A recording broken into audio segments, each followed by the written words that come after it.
तर मुलांनो, आता इकडे जरा लक्ष द्या. आता आपण आज मातीची सावली हा एक पाठ शिकणार आहोत. तर ते पाठाचे जे आपले अ, कवी आहेत, कवी किंवा जे आपले पाठाचे जे लेखक आहेत, तर त्यांनी स्टॅनली गोन्साल्विस हे आहेत. तर त्यांचा जन्म 1955 मध्ये झालेला आहे. तर त्यांची काही नवीन-नवीन पुस्तक आहेत. तर ती पुस्तकं मी तुम्हाला सांगत आहे इकडे. तर बघा इकडे सगळ्यांनी लक्ष द्या. प्रसिद्ध लेखक आहेत. मातीची सावली, मरणात खरोखर जग हसते. हे कथासंग्रह त्याचे फार प्रसिद्ध आहेत. माझेसची काठी हा त्यांचा लघुकथासंग्रह. रक्त नव्हे प्रेम हवे हा बालक कथासंग्रह आहे त्यांचा. त्याच्यानंतर बायबलमधील व्यक्ती ह्याला जीवन ऐसे नाव हे अनुवादित लेखन प्रसिद्ध. विविध नियतकालिके व दिवाळी अंकांतून सातत्याने कथा व ललित लेखन प्रसिद्ध आहे. मालवणी या बोलीभाषेत लिहिलेली ही कथा आहे. मातीवर प्रेम करणाऱ्या फरसूच्या मनातील विविध भावांचे वर्णन केलेले आहे.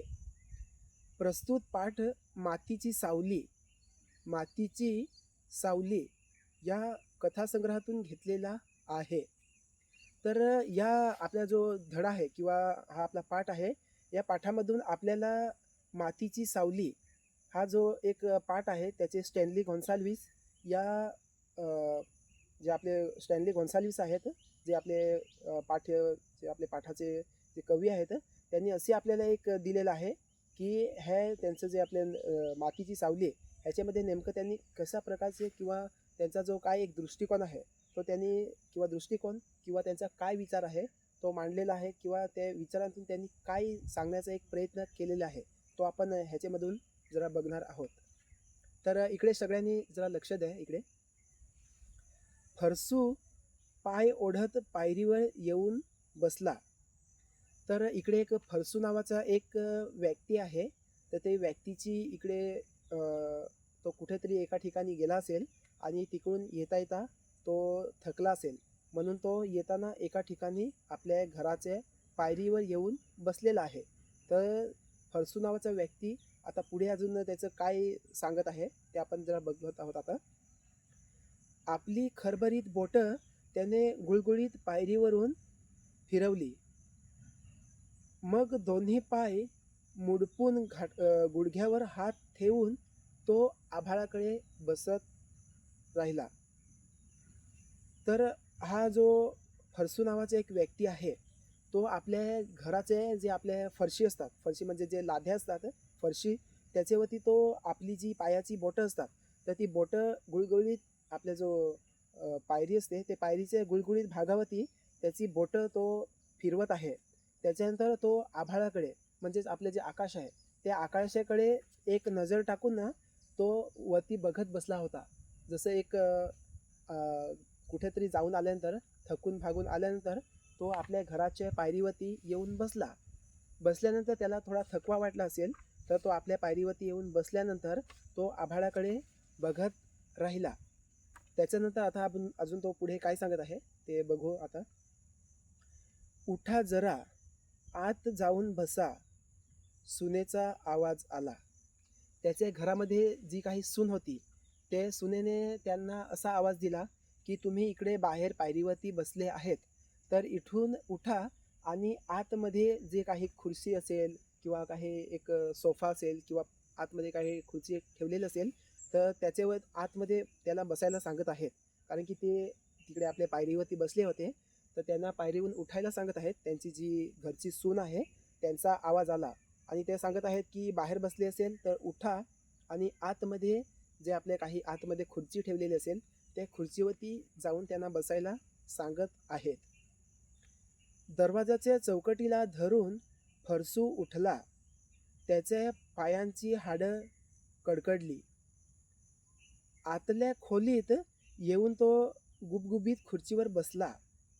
तो तिथून बाहेर जिथे त्याच्या जागेवरती बसला होता आपल्या फरशीवरती, तिथून त्यांच्या सुनेने जसा त्यांना आवाज दिला तसे ते तिथून उठले आणि घरामध्ये गेल्यानंतर तिथे एक मवमवीत किंवा एक गुबगुबीत अशी एक खुर्ची होती.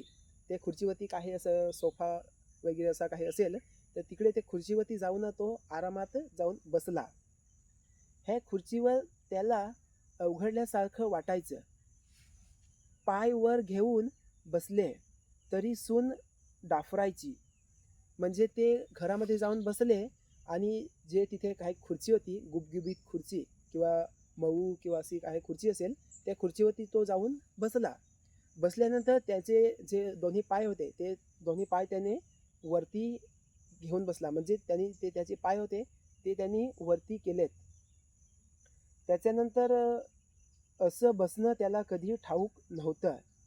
जुन्या घराचे पायरीवर पेस बसायची, त्याची तेवढीच जुनी सवय होती. तशी जी त्याची पाय वरती करून बसायची त्याची सवय होती, ती सवय त्याची एकदम जुनी होती. म्हणजे जेव्हापासून तो त्याच्या घरी राहत असेल, तेव्हापासून तो कुठेही बाहेर फिरायला गेला असेल किंवा कुठे कामासाठी गेला असेल किंवा कुठेही इतर काही कामं करण्यासाठी गेला असेल, तर तिकडून येताना तो त्याच्या घरी आल्यानंतर, बाहेर बसल्यानंतर किंवा बाहेर बसून किंवा आत बसल्यानंतर त्याची अशी एक सवय होती, की पाय लांब केलेत, की पाय तो डायरेक्ट वरती एक खुर्ची असेल, त्या खुर्चीवरती तो वरती पाय टाकून बसत असे. त्याच्यानंतर दारातच चिंचेचं पुराणं झाड होतं. त्याचं आता असं एक छोटं का घर असेल, तर त्या घराच्या बाजूला एक जुनं पुराणं चिंचेचं झाड होतं. मडक्यातल्या पाण्यासारखा गारवा घरभर भरून राहायचा. आईच्या पदरासारखी चिंचेची सावली घरावर असायची.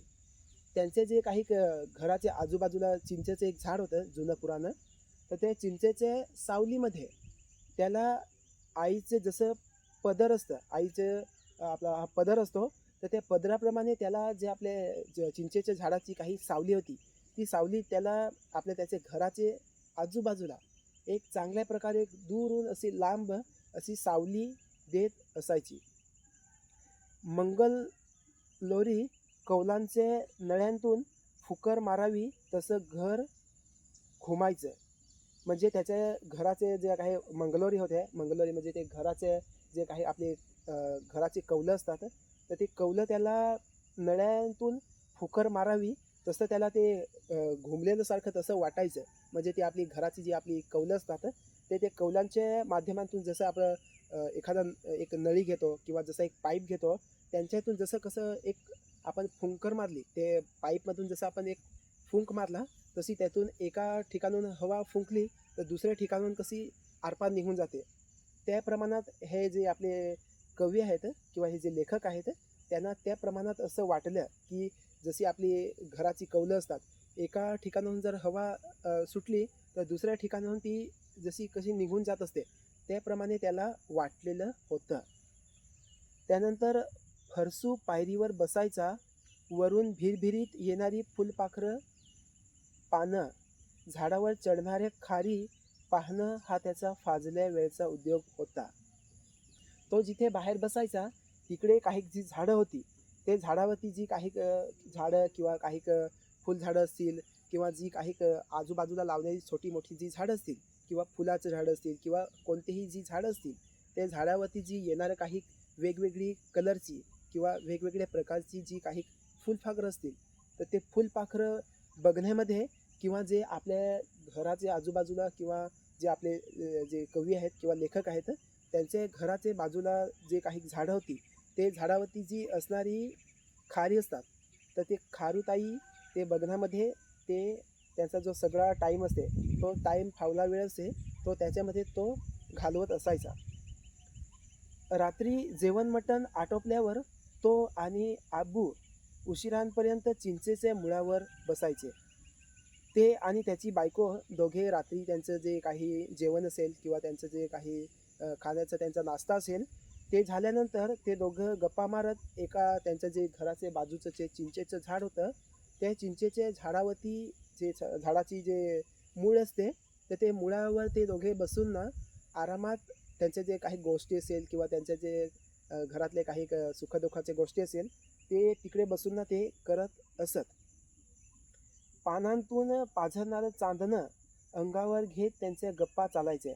म्हणजे जसं पानांवरती जे पाझरणारं चांदणं असतं, त्याचेप्रमाणे त्यांचे जे दोघांचे काही जे त्यांचे सुखदुःखाच्या गोष्टी असतील किंवा जे घरातले काही अडीअडचणीचे किंवा जे बाकीचे घरातील काही त्यांच्या गोष्टी असतील ते गोष्टी त्यांचे जसे आपले पाझरणारं चांदणं असतं त्याप्रमाणे त्यांच्या गोष्टी आरामात किंवा त्यांच्या गोष्टी सुखदुःखाचे जे काही गोष्टी असतील ते त्यांचे आरामात चालत असायचे.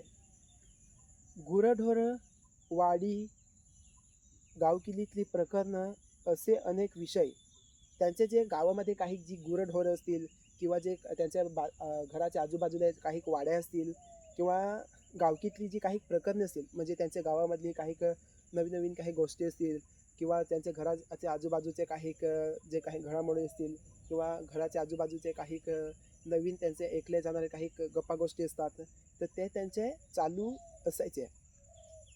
असे अनेक विषय कधीकधी इनूस मास्तर यायचे. तर त्यांच्या मनामध्ये जे काही इनूस नावाचे मास्तर होते ते त्यांच्या कधीकधी त्यांच्या घरी येत होते. पेपरात येणाऱ्या बातम्या ते सांगायचे. म्हणजे ते आपले इनूस नावाचे जे मास्तर होते म्हणजे इनूस नावाचे जे काही शिक्षक होते ते त्यांच्या घरी आल्यानंतर त्यांना जे काही आपले पेपरमध्ये जे येणारे काही नवनवीन घडामोडी म्हणजे जसे बातम्या त्याला आपण बातम्या म्हणतो तर ते बातम्या कसे त्यांचे आपले घरी येऊन त्यांना नवीन नवीन बातम्या सांगत असायचे. अमेरिकेत की कुठे घडणारी ती नवल फरसू व आबू मोठ्या नवलाईने ऐकायचे. तर ते जे इनूस जे सर होते किंवा इनूस मास्तर होते ते त्यांच्या घरी आल्यानंतर जे आपले बातम्या काही असतात किंवा जे नवनवीन काही गप्पा गोष्टी असतात तर ते गप्पा गोष्टी येऊन ना तिथे आपले अमेरिकेमधून काही एक जी काही नवीन असणारे काही गप्पा गोष्टी किंवा अमेरिकेतील नवीन काही एक नवीन घडामोडी असतात ते फरसू व त्याची आबू हे दोघं नवलाईने ऐकत असत. चिंचेला पाला खूप गोळा व्हायचा. जेव्हा आपल्या इकडे चिंचेचे एखादा समजा कुठेतरी झाड असेल किंवा चिंचेचं कुठेतरी आजूबाजूला चिंचेचे एखादा कुठे झाड असेल तर ते झाडाचा जो पाचोळा आहे पालापाचोळा तर तो त्यांच्या घराच्या आजूबाजूला सगळा जमा झालेला असायचा. फरसूच्या लेखी ते सारं खळ होतं. पान न पान जमा करून तो वाडीत टाकायचा. या एका झाडाने त्याच्या जमिनीला अशी काळी कसदार बनवली होती की त्याला कधी कधी खत विकावं आणावं लागलं नाही. म्हणजे जो आपला चिंचेचा काही पालापाचोळा आहे किंवा जो चिंचेचा वेगवेगळ्या प्रकारचा जो पालापाचोळा आहे तो जमा करून तो एका ठिकाणी सुकवत टाकायचा. सुकवत टाकल्यानंतर तो पालापाचोळा सगळा कुजून जायचा. कुजून झाल्यानंतर त्याचा तो वापर आपल्या शेतीच्या कामासाठी जे आपण शेतीच्या कामासाठी जो पालापाचोळा किंवा खत जो काही वापरतो तो हा जो आपले लेखक आहेत ते लेखक तो पालापाचोळा सगळा जे आपले शेती करतो ते शेतामध्ये नेऊन तो टाकायचा आणि त्यातूनच तो खत तयार करत असे. मग त्याला जो काही विकत आणला जाणारा खत आहे जो आपण शेतामध्ये किंवा आपले भात लावणीसाठी वापरला जाणारा जो खत आहे तो खत त्याला नवीन प्रमाणात किंवा नवीन पद्धतीने त्याला आणायची गरज पडत नाही. तर तो जो चिंचेचा पालापाचोळा आहे त्याच्या मदतीने तो शेती करत असे. पावसाळ्यात हिरवीगच्च झालेली त्याची भात पाहून गावकरी मनोमन जळायचे.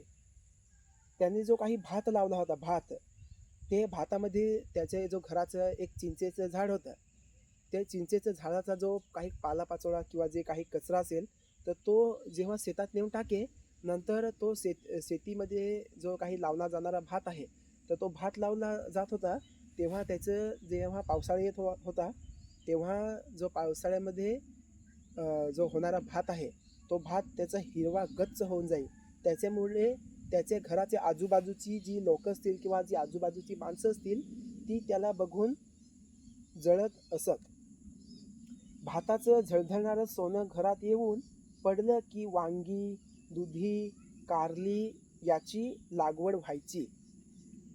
तो जेव्हा त्याचे भाताचं जे काही झळणारं सोनं घरात घेऊन येत असेल तेव्हा तो वांगी किंवा कारली किंवा दुधी किंवा जे बाकीचे काही जी आपले फळभाज्या आहेत किंवा जे काही भाज्या आहेत त्यांची लागवड तो त्याच्या घराचे आजूबाजूला किंवा त्याच्या शेतामध्ये तो करत असायचा.